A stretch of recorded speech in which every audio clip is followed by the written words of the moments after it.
محمد کے غلاموں کا کفن میلا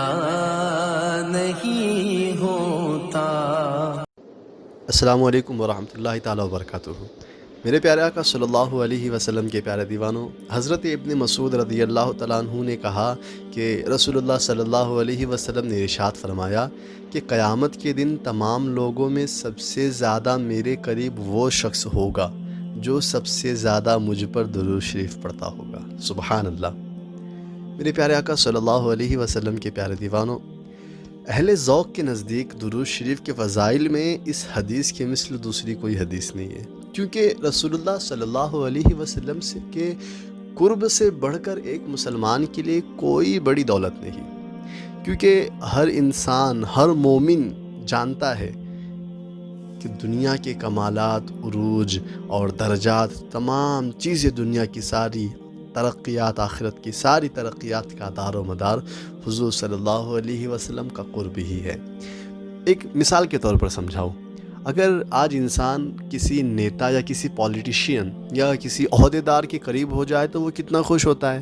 اپنے آپ کو لوگوں کے درمیان بڑی ہی نمایاں طور پر ظاہر کرتا ہے کہ فلاں صاحب سے میرا تعلق ہے، فلاں صاحب سے میں قریب ہوں۔ کیوں؟ کیونکہ وہ لوگ اس کو دنیا میں کوئی نہ کوئی، کسی نہ کسی قسم کی مدد کرتے ہیں، کوئی نہ کوئی ہیلپ کرتے ہیں، تو اس کی وجہ سے انسان بہت خوش ہوتا ہے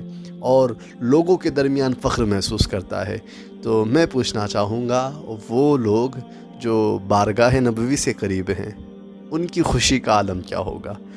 دنیا دار، صرف عہدے دار لوگ، ان کی حدود ہیں، لیکن وہ جو مالک کل ہے،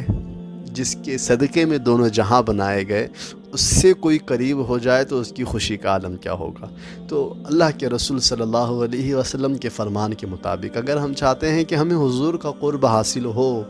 جس وقت تمام لوگ بلکہ انبیاء بھی نفسی نفسی کر رہے ہوں گے، اس وقت یعنی کہ حشر کے میدان میں اگر ہم چاہتے ہیں کہ مصطفیٰ کریم کا قرب حاصل ہو جائے تو مصطفیٰ کریم پر درود پڑھتے رہیں،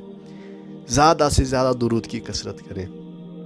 جتنا زیادہ جو درود پڑھے گا وہ اتنا ہی زیادہ مصطفیٰ کریم صلی اللہ علیہ وسلم کے قریب ہوگا۔ اور سوچیں، جو شخص اللہ کے رسول صلی اللہ علیہ وسلم کا قرب حاصل کر لے تو اللہ کا بھی اس کو قرب حاصل ہو گیا، اور جو اللہ کے قرب میں چلا جائے اس کو دنیا و آخرت کی کون سی چیز ڈرا سکتی ہے یا کون سی چیز اس کو نقصان پہنچا سکتی ہے؟ بلکہ جو مصطفیٰ کا ہو گیا وہ خدا کا ہو گیا، جو خدا کا ہو گیا ساری خدائی اس کی ہو گئی۔